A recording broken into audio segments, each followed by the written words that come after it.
Alright guys, me and Dave just arrived in Rhode Island. And let me tell you something, it is definitely a lot different than anything that I experienced in the town. It doesn't even feel like New York at all. I mean, obviously it's not supposed to, but it just feels like a foreign area. It feels very foreign. It's nice though. The only thing that isn't really nice is the weather right now. It looks very cloudy. It was drizzling a tad bit. I don't know if it's just scattered thunderstorms or, you know, because over there it doesn't look bad, but yeah, it's not bad. It's a really nice, clean area. But we are here, and right in front of us is the building for the car museum. So I will see you guys inside. Every 3 months, the cars change. So there's always a new exhibit. Yeah, this one's all about wooden cars, wooden boats. Okay. So there are plaques next to the vehicles that tell you about it. We have volunteers to answer questions. You can take photos if you like. Please don't reach in or touch the cars. Otherwise, just enjoy the mess. All right, thank you. No problem.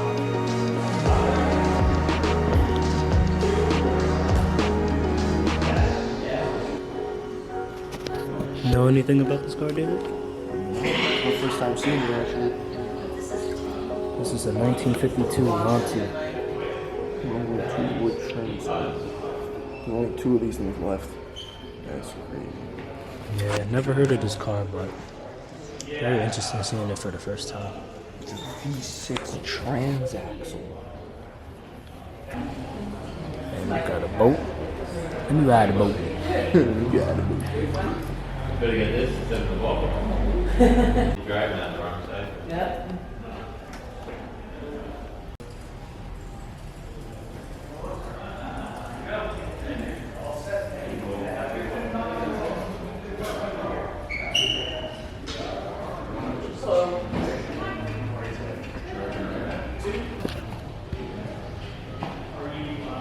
This is a 1915 Ford Model T. Very nice. You know, I've seen some Model Ts in my day, but I never seen one quite like this. With for a person.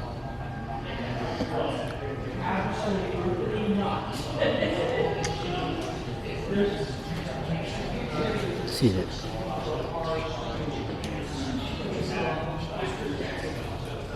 Nice. Look at that. They got some seats for me and Dave here. You thinking about it? Might have to throw it in.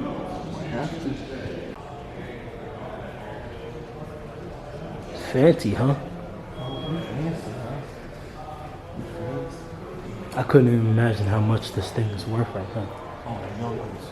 Not millions, but pretty tight.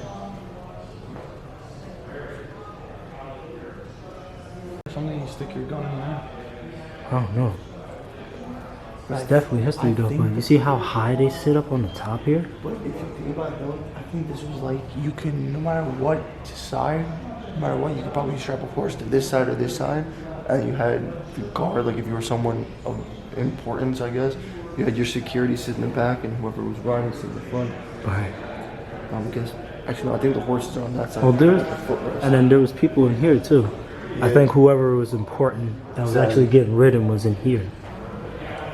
There's no way And then the lighting, they got the lighting on the side. This is how you know people were like smaller back then. If you come around here,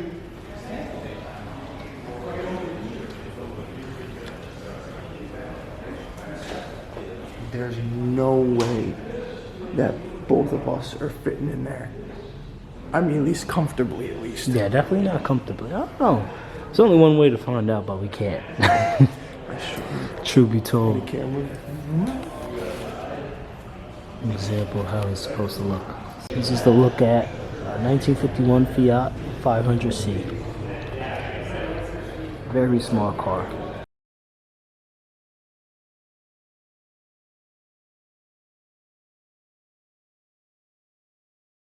Here's the Fiat. The fact that all these cars are wood, bro. God forbid, do you just leave these things outside? Right in the catches water. them. Like, You got rust and moldy how much? wood. How do you think this would last in the rain, snow? I mean, if you see Give the it like picture, a look at the year. picture. That's how it opens up. Sunroof. Just don't see those colors. It's literally a sunroof. Well, yeah, you're right. People were a lot smaller back in the day. That's really small. Gotta put like 3 or 4 Christoses in here would be good. Not even, dude. Like, I think 2 crystals should barely fit in there. You think so? One didn't fit in there. No, we're not, no doubt. You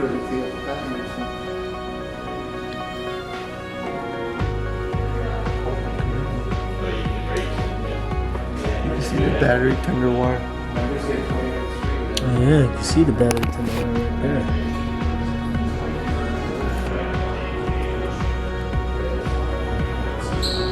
Alright guys, this car right here is a 1925 Montclair Pet Sport Grand Box.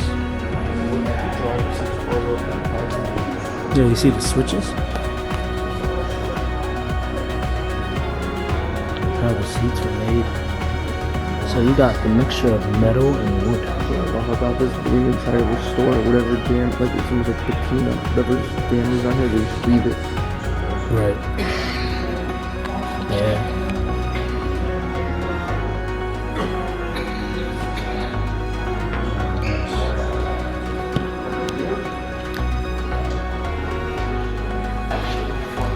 This car knows something about Morgan. So the guy whose family created Morgan back in the day, they lasted for a couple of years when they stopped producing cars. But I guess the founder's great grandson revived the brand in England, and what they did was they pretty much took this same old school body style, modernized it just a little bit, but still kept a lot of the flared wheel arches, and dropped a BMW engine in it. I believe it was the inline 6. Dropped that engine in it, fully custom interior, but it literally, like if you Google it, like I believe it's the Ultimate Arrow. Yeah, the Ultimate Arrow. Like it's the front end's almost identical. It just looks like a slightly modernized version. Keeps your canes in the back. And look at the interior on this. See, each and every interior is different, where the other one seemed like more like a pillow, and this one's more like a couch. Steering wheel kind of gives like a ship type of vibe. It's really cool.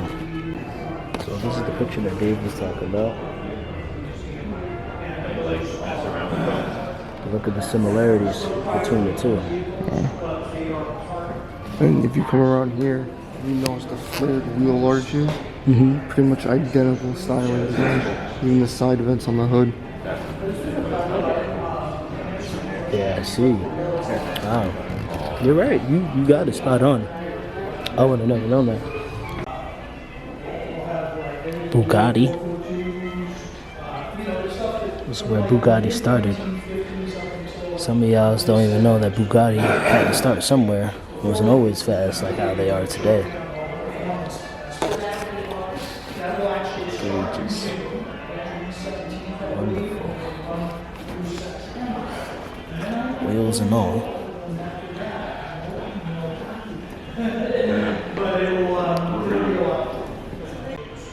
This is the Bugatti Type 44 Roadster. Old school style Bugatti. $1 million car right now. Fully restored, multi-million-dollar. Yep. It's probably still a multi-million-dollar car. It's just more multi-million, you know?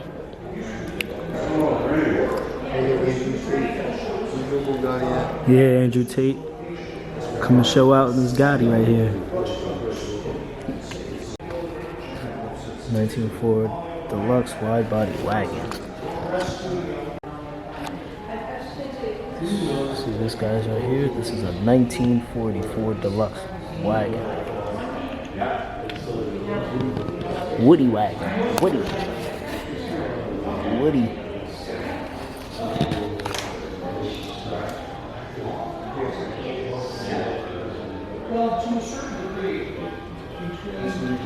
Check out the interior real quick. So they had the old school roll up your window yourself. Got some plastic components. Got the mirror in there. Very nice. Got the lighting as well. So you can see, you know, over time how cars evolved and they upgraded them in a personal sense like this. So it's really nice. And you know, you can never forget the white tires. You know, you don't ever see that now anymore. But man, this was smooth. Very smooth. I'd rock it.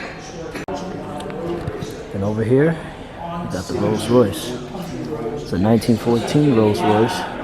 It's called the Silver Ghost. It says how it was in Cairo, Egypt, and remained there until the 1950s.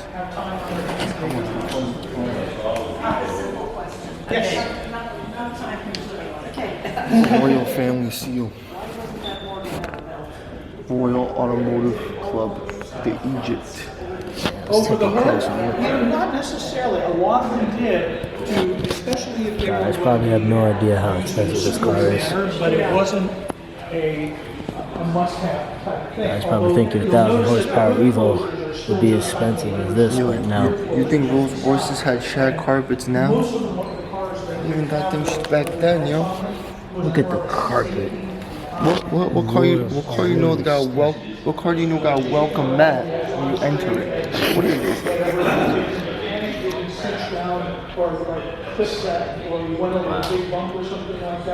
Luxury definitely count. The best part too, it's for the passenger. The driver don't get it. Yep, driver don't get no low. He just gets the gift of driving it. I just realized there's no doors. You shift it from the outside. That's interesting, right? Yeah, I guess you get enough arm length and reach out and do it like that. I feel bad for someone with T-Rex arms.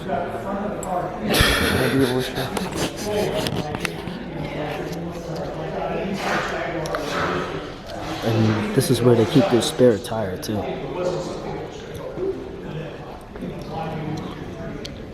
Very nice. This is right here, Chrysler. 1948 Chrysler Town and County. Oh, Country. Oop, my bad. This is a 1948 Chrysler Town and Country convertible. Basically,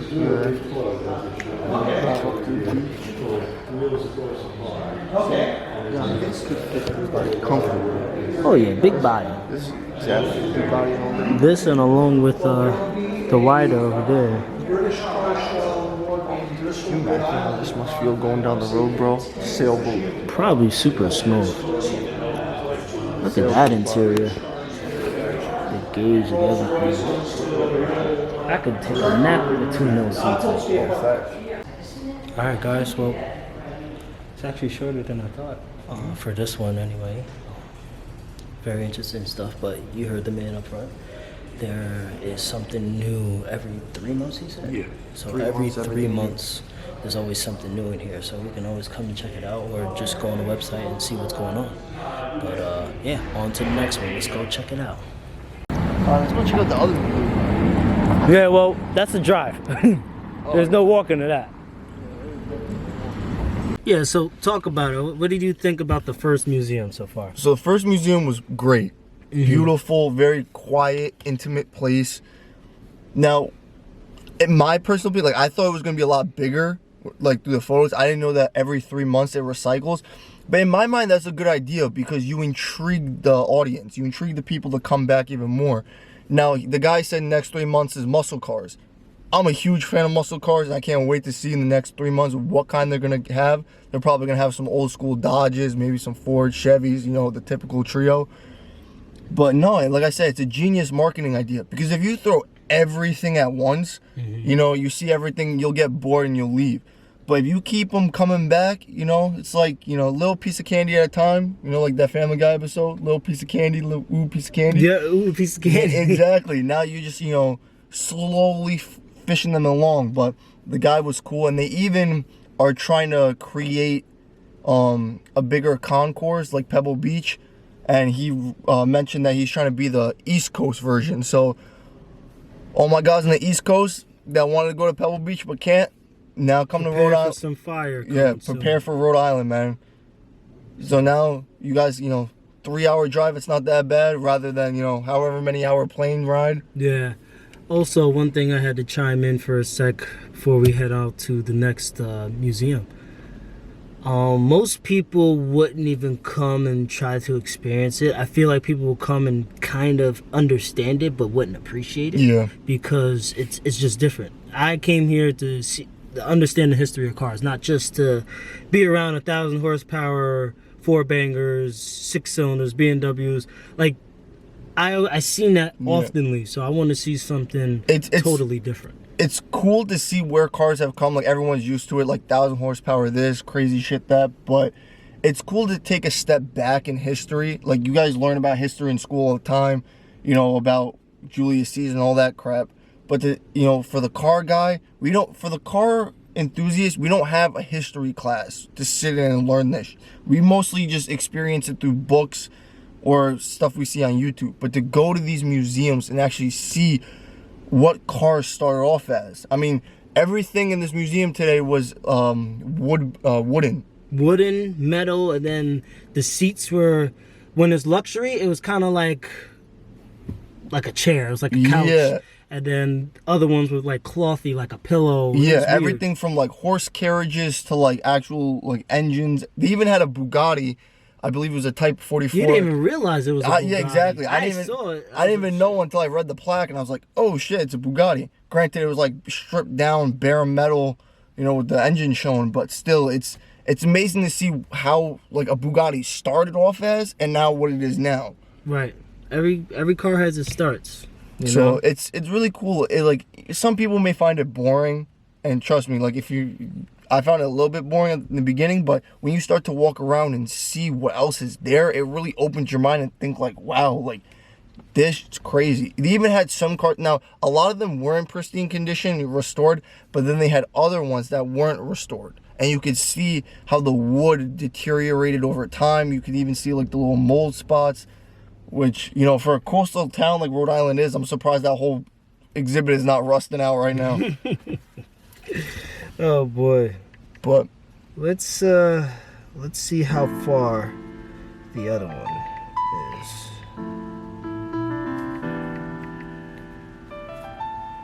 6.2 miles, so 21 minutes. So it is quite a way. I don't know where David was going. He was walking somewhere, thinking the museum was I thought it was like down the street. Yeah. But looks like Better we luck got, next time. looks like we got a little quick ride. Yep. All right. We got to head out. We'll see you guys in the next one. Yes, sir.